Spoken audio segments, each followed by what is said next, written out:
Assalamualaikum warahmatullahi wabarakatuh. Halo, kembali lagi dengan saya Bunga Zulkarnain dengan NIM 2021 program studi administrasi bisnis Fakultas Administrasi. Jika kemarin saya menjelaskan apa itu merancang e-bisnis, maka kali ini saya akan menjelaskan strategi bisnis itu meliputi apa saja sih. Strategi bisnis adalah penetapan sasaran dan tujuan jangka panjang sebuah perusahaan dan arah tindakan serta alokasi sumber daya yang diperlukan untuk mencapai sasaran dan tujuan tersebut. Strategi bisnis merupakan cara-cara yang digunakan perusahaan untuk mendapatkan keunggulan persaingan di dalam bisnisnya. Strategi bisnis dapat mencakup ekspansi geografis, diversifikasi, akuisisi, pengembangan produk, penetrasi, pengurangan bisnis, likuidasi, dan joint. Lalu apa saja tingkatan strategi e-bisnis itu? Tingkat korporasi, strategi perusahaan yang memiliki saham atau ownership beberapa perusahaan lain. Tingkat multidivisi merupakan strategi yang terjadi pada tingkat divisi atau unit bisnis, merupakan strategi yang menekankan pada perbaikan posisi bersaing produk atau jasa pada spesifik industri atau segmen pasar tertentu. Tingkat fungsional optimalisasi produktivitas sumber daya, berikan nilai atau value terbaik untuk kebutuhan pelanggan. Tingkat operasional merupakan strategi yang menjalankan implementasi dari operasional perusahaan. Berbicara mengenai tingkatan strategi e-bisnis, perlu diketahui juga apa itu SWOT.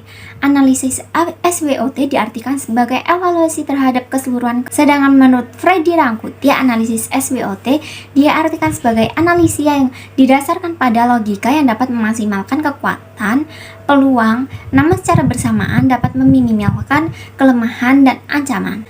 Contoh penggunaan analisis SWOT pada PT Ultra Jaya Milk. Kekuatan, keterampilan para pekerja dalam mengolah berbagai bahan baku, menjaga daya tahan susu dengan teknologi tinggi agar tidak mengubah cita rasa, jumlah pekerja banyak, ketersediaan bahan baku dan air yang dapat menjaga hewan ternak, memiliki pemasok lokal yang sangat mengandalkan keadaan iklim yang bagus, potensi genesis sapi perah, diservasi produk. Kelemahan, kegiatan promosi kurang, kesalahan dalam proses produksi dan kerusakan mesin, kemasan yang sederhana dan lama, tidak memperbesar akses pasar. Peluang sendiri, minat konsumen meningkat yang dapat mempengaruhi pendapat perusahaan, volume penjualan perusahaan, selera konsumen dan kebutuhan lain-lainnya. Letak perusahaan yang strategis, kesesuaian iklim dengan hewan ternak dan tumbuhan Kota Bandung, Jawa Barat, kondisi politik yang kondusif, perkembangan teknologi informasi.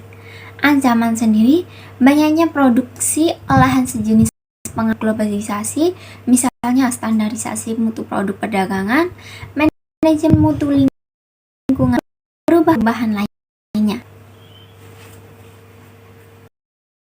Strategi untuk memperkenalkan promosi online, optimizing, manfaatkan mengoptimalkan email secara efektif, putting on search engine, meletakkan uniform resource location dari situs tersebut di berbagai search engine, build an impressive website, membuat sesuatu yang berkesan pada situs tersebut, link cooperation, melakukan dan mengadakan kerjasama. Promosi offline dapat dilakukan menggunakan tabloid. Model-model pembangun relasi konsumen menerima ekspos pemasaran, konsumen menentukan media pemasaran untuk menanggapi, konsumen membuat keputusan membeli, detail transaksi, update database, pembentukan segmentasi, 4P produk harga tempat promosi, diperbaharui keunikannya untuk konsumen, media baru dipilih untuk layanan terbaik. Strategi menghadapi kompetisi dalam proses bisnis tentu tidak akan pernah terlepas dari namanya persaingan atau kompetisi. Karena itu, organisasi harus memiliki strategi untuk menghadapi kompetisi tersebut agar dapat terus berkembang. Berlebih lagi dalam pemanfaatan teknologi informasi, adapun strategi yang harus dimiliki antara lain cost leadership, strategi, differentiation strategi, fokus strategi, growth strategi, alliance strategi, innovation strategi, internal efficient strategi, consumer oriented strategi. Sekian penjelasan dari saya. Terima kasih.